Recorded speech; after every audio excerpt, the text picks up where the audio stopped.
Good morning, everyone. Today I want to bring you some information that I think everybody needs to know, especially people that are just starting out. It's also possible some people that maybe uh, just been learning and not learned from an actual teacher. And so today's lesson is on cleansing and psychic attack and self defense. All right, so first of all, let's just talk about the psychic attack and psychic self defense. Psychic attack is when someone is sending anything negative to you. Now, it can be negative wish magic, it could be that they're pissed off at you and just sending hate towards you. It can be an actual magical attack. So, when you start seeing things are going crazy, in your life, it's like, okay, what's going on? Just don't understand. Everything's going to heck in a handbasket. So, in that case, sit down first and make a list. Make a list of everything that's going on. And then go down through it and pull out whatever's mundane. What did I possibly do to cause any of this? All right, so that means clean up your own backyard first. Once you've done that, whatever's left, that's when you start kind of checking. Either get with somebody that knows how to decipher it, or work on it yourself if you don't have somebody to go to. And you can always contact me if you need to. Okay, so anyway, just take and really look through it, figure out, okay, who did I maybe piss off that could be trying to do something to me, who's jealous, all sorts of things. And then once you've got it kind of narrowed down, then is the time to start doing some things to try to fix that. All right, so first of all, we can do cleansings. And I've got some items here that I'm going to explain to you kind of how to use them. Is some of the more basic ways to cleanse. You can also do a reversible, return to sender, something that invokes karma, to send back to whoever's been sending it. Now, one of the most important things to remember in doing this, it's a really stupid witch that says, well, I know so-and-so is the one that did this, and I've burned this candle, and I've sent this back, and, they just won the lottery, nothing bad's happening, so I'm going to do something else to them because I know they did it. What that's trying to tell you is it wasn't them. You picked the wrong person. So if you're not 100% sure who did something, don't put somebody's name on it. And if you do, then just say, whatever they've sent to me. If wonderful things happen to them, then that's all that person ever wished upon you. If bad things all of a sudden start happening and it's all the same kind of things have been happening to you, then you got the right one. Sometimes the easier way is whoever has sent, this negative energy towards me, wished bad things on me, did negative magic, however you want to word that, anyone who has done this, then I invoke my threefold law. Threefold law means, it's a law of three. Whatever you do to me, is going to return to you. And I just want to invoke my threefold law now because I don't want to dance with you in the next lifetimes for you to, have to pay back that karma. I want it over with now. And then look around and see who starts having the same problems that you've had. And then you'll know. Now, there is always a chance that it's a karmic debt that you had to pay. So therefore, nothing may happen to anybody. As far as those things go, because it's a lesson you were supposed to learn. So what you need to remember in that is you need to think about it and you need to go, wow, that was a tough lesson, karma, but I got it. So now I don't have to go through that again. All right, so understand about karma. It's good, it's bad, and whatever you put out is what you're going to get back. Doesn't matter if you believe in it or not, it believes in you. So learn your lessons, and that's what karma is really about. It's not just about you did this to me, so now I'm going to do this to you. Granted it happens, but that's not really what it's all about. It's about learning lessons. And those, once you learn those lessons, you don't have to keep going through it anymore. So shake the hand of karma and go, Thank you for that lesson. I can move on now and not have to go through this one again. So, these are all kinds of things that you can do to help remove this crap when it's on you. Now, one more thing before I get into the cleansing, I want to make sure that I cover. Protect your bodily fluids. Protect your hair, okay? People can take this and use it against you. Now, granted, there is spells you can do on your hair that, you want mine, take it. Good luck to you afterwards, okay? So there are things you can do, but if you haven't, then somebody can take it. If you smoke, leaving your cigarette butts laying around, somebody's got a vendetta against you, it has your DNA, it has your saliva on that cigarette butt. The bottom of a Coke can, or whatever, a beer can, beer bottle, whatever you're drinking, there's always a little bit of saliva in it. Somebody can do that. Now, for you men out there that are real bad about flushing while in midstream, stop it. Because you end up leaving remnants in that toilet. And somebody can come back, right in behind you and scoop. Yeah, it sounds kind of gross, but they do it, okay? Especially if there's a woman that is wanting to work a spell on you. Spitting on the ground. There's somebody around, guess what, they're going to do it. And ladies, when you work somewhere or you're out somewhere, carry your baggies with you when it's that time. Take your stuff with you. Don't drop it in that little bucket over there, and definitely don't flush it, because if I was the plumber that had to come clean that out, I'd have me a big jar somewhere, and I'd be working spells on everybody that keep plugging it up with that. But take it with you. I know it sounds gross, but take it with you. Put it in a dumpster somewhere, whatever. Because somebody else may be right there that goes, oh, yeah, see, she pissed me off, so I'm going to collect her stuff. And that blood, let me tell you, is the most powerful there is. And so, also, if you, still do that, it's a good idea for you to save some for yourself at some point in time for when you don't have that option anymore. Now, your other blood, we go and get blood drawn. We've got that little cotton ball. Don't just throw it away willy-nilly. Get it put away someplace. Save it. Put it, whatever you want to do with it, but don't just leave it where somebody can come up behind you and take it. All right? So remember, guard your bodily fluids, guard your hair, all right? Everything about that, because we just, you can't just trust everybody, because somebody gets pissed, and then the next thing you know, they want, they're going to gather up something because they found out in some book that I can use this to do this with. Yeah. Man, if you find yourself, and I'm not going to tell people how to do this, but you find yourself in a relationship with somebody and you don't know why you're there, be careful. Because they are using possibly your bodily fluids, most likely their own, okay, to bind you up there. So be careful. If you start finding something, you're just like, for some reason, it's like, oh, I just can't get away from this person. And there's no real reason for it. Get to somebody. Get some help. Quick. Now, okay, as far as cleansings go. Oh, by the way, if somebody tells you spit in the jar or something that's supposed to be a teacher, walk away. They're not a good teacher. They're trying to bind you. Okay?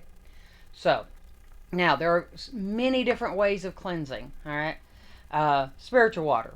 All right? This is something that I make because I don't believe in another item that goes around out there because it's not true cleansing.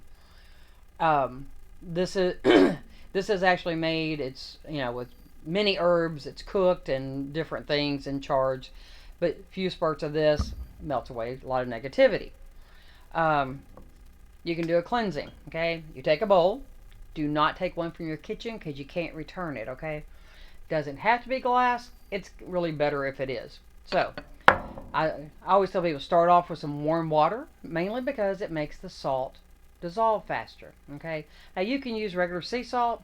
I personally prefer sandalwood sea salt because nasty entities don't like sea salt and they don't like sandalwood. Okay, so that's my favorite. It's kind of like having salt and pepper in your house. Anyway, take 3 little pinches. Okay, not spoonfuls for this, just 3 little pinches. All right, into the bowl of water. You then want to You're basically going to make, your version of holy water. Okay, if that makes more sense to you. Now you're going to take the bowl and take your finger, stir it. All right. Now you want your breath to go across that water. And as you speak a chant, prayer, whatever you want to use that says basically anything that's not okay with me can't be here. And once you've done that, you can cleanse your house.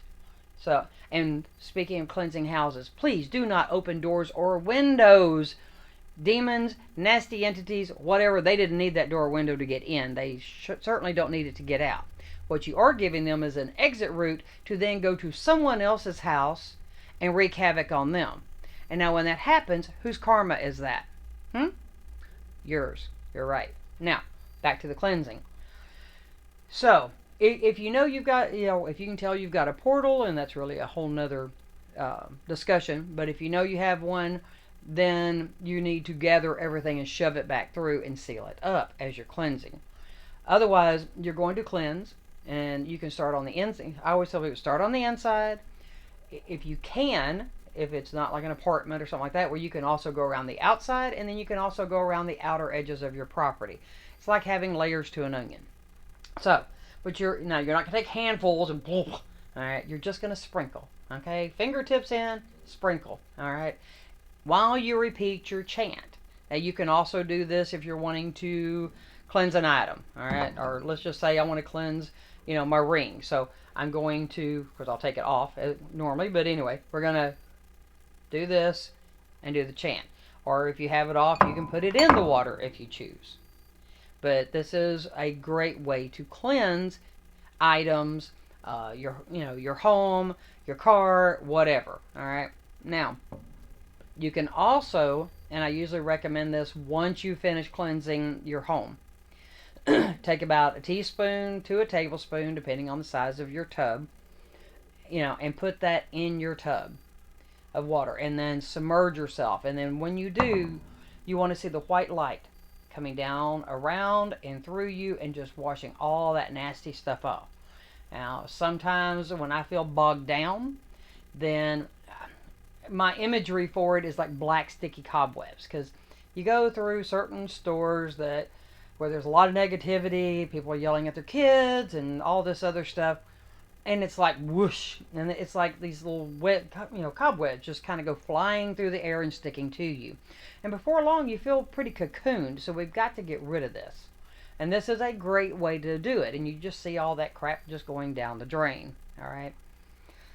Are there other ways? Yes, but this is one of the ways that I do it in a way that I teach people. Now, I'm allergic to, stick incense, and to me, trying to cleanse with this thing going around is kind of eh. Now, back when I smoked, and if I needed to cleanse and I had nothing else, granted, I used a cigarette. You use what you got. There's no thing, think outside that box. I keep saying this. So, use what you got, if you can't get what you actually need. But anyway, I prefer the powdered incense. Number one, I can breathe with it much better, and it puts out a nice big cloud of smoke. So, this powdered incense does not require charcoal, because I don't like the smell of it either. And you're going to put you about a half a teaspoon, no more than a teaspoon in here, and you want it loose. Now, do not try to use a lighter, because one, you're going to burn yourself doing this. This way, you're going to dump out your incense. Matchsticks are best. If you don't have them and you got one of those long lighters, by all means, use it. I prefer the old way of matches, but that's me. But once you've gotten it in there and you get it burning, now this is really important. Turn this way. Get your breath. Don't do it from here, because you're going to suck all that smoke, and then you're going to be choking for the next however long, and there goes your cleansing, okay? So, get your breath, and then you want your breath to gently go through here. So that's going through that smoke while you repeat your fire and air chant. Here we had our earth and water. Here we have our fire and air. All right? Once you've got that done, now you're going to follow, where you went with this. Okay? So right now we're just doing the inside. You do this and then this. Okay? So, and with this, you can kind of get a little motion going, and it just gets the smoke bellowing as you say your fire and air chant all throughout your house. Okay? So, this one is your earth and water chant or whatever. Either way, both of them have to do with getting rid of anything that's not okay with me. All negativity out. All right. So now some people like to use Palo Santo, which is it's like a natural stick incense. You light it on fire and you get that from it, and they actually smell pretty decent. There are some that like to use white sage. Now the local Cherokee chief, they love to come in my store, and if there's customers asking about sage, they will actually teach them about burning sage and how when burning sage, it actually, the smoke, which the incense smoke will do the same thing, but it goes into the air and it actually captures germs and stuff in the air, so it actually cleanses the air of actual germs as well as negativity. Now, me personally, I do not like burning sage because of what it smells like, and that particular smell tends to give me a headache and makes me nauseous. So, but that's my personal thing. But a lot of people do enjoy burning it, and that's fine. Now, this way, white sage smells awesome. Okay, so I just don't like it when it's on fire. The chief even recommends taking pieces and putting it on your dash where your defrost comes out. So in the winter time, you get that little, nice smell of the white sage and the cleansing effect in your car. So, like I said, there's a lot of different ways to cleanse. And one of the other things I teach people after they do the main cleansing, and I usually prefer to do it when I'm fixing to do my bath, it's what I call it's a black and white candle spell. You'll find it in my first book and possibly my third one. But what you do is you take your black candle first, and you're going to hold it. And while you're holding this candle, you're going to dig a big hole. Okay? So, in your mind's eye, you're seeing yourself digging a hole. Every shovelful is something negative in your life that you need out of your life. Now, once you've gotten this big hole and you can't think of anything else, drop it in its holder and light it. Now, people all the time, they burn that black candle to remove negativity, and that's all they do. But what have we just done in doing that? We've left a big hole. What's always looking for a home? Negativity, right? Positive doesn't look for a home. It's there for the taking. Negativity's always looking for that little in, all right? So we're not going to give it a home. We're going to immediately then take the white candle, and then close your eyes and visualize again. We want to start with that white light, okay? The divine light coming down and into that hole. Now, we also want to bring in all the positive. So, for me, I want to bring in that whole rainbow because I want love, I want prosperity, I want good health, I want happiness, I want mental clarity, all the things you want that fit that rainbow, okay? So, and when you have this thing heaping full, you're going to take this and you're going to put it in, in its holder, and you want to light it. Now, be sure to keep them at least about that far apart, because if you have them too close, they will generate heat, which will cause them to run. And we need to know that if they ran, there's a reason for it, okay? Not because there's heat. You also, anytime you're burning candles, make sure there is no fans, no air vents, any of that stuff, that's blowing that could cause the wicks to lay over like this, with the flame going, which is going to also make it to run, burn weird, all that kind of stuff, or put them out. So just, these are all precautions. It's great, if you put these in your bathroom, you've got, most people have a tile, type counter. So if they did happen to run, it's easy to get it off of there. If not, put something underneath the candle holders. It's really simple. And some people try to make things out to be much more difficult than what it is. Some try to make it like it's too simple and not needed. Because, there are people that say, oh, you don't have to cast a circle. There's nothing nasty out there. Yes, there is. Okay? And anybody that says that does not know what they're talking about. And they are living in some other plane of existence of way too much love and light, and they need some balance in their life. Because there are negative things out there. There are evil things out there. And yes, they can get you, and they will get you. So, and I will get into circle casting and stuff like that at another time. But basically, that's kind of what you're doing with this is, clearing out. One other thing while you're cleansing, if you have any mirrors that are on an outside wall or facing a window, you need to close them off. They can be portals.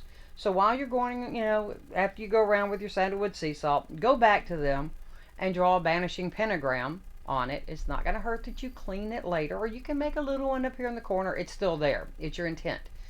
All you're doing is saying nothing can come in. This is simply a mirror for me to look in while I put on my makeup or whatever. All right.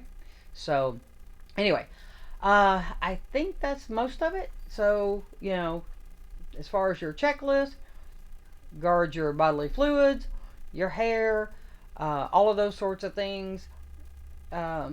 Make your list when things start going bad, and to see if it's your own stuff. Because okay, checking my own backyard. Well, my bills aren't paid. Did you pay them? Are you working? Are you being a Mr. or Mrs. Poo Poo Head, as I like to call it, that thinking somebody's always working on you when that's not the case? It's just because you didn't bother to get up and go to work on time, so you got fired. Or you didn't bother to get up and go get a job, so now you can't pay your bills. And it's not because somebody's working on you, it's just because you didn't do it. So weigh it all out. Make sure that you know that you are not the cause of whatever's going on in your life before trying to make it magical. Everything is not about magic. All right. So there are many things that are just mundane. So keep them separate. It's like there's a difference in magical and medical. Real quickly on that one. If your arm is cut open, go your behind to the ER. Don't go light a healing candle. After you get back from the ER, then go light the candle to aid in the healing. All right, so magical, medical, mundane. Okay, so let's learn those differences. Let's keep it in their places. And let's all have a wonderful day. And let's be prosperous and happy and healthy. And if y'all would, and I would really appreciate it, if you haven't subscribed, hit that subscribe button. If you want to hear about more of my videos or find them or know when they come out, click that little bell.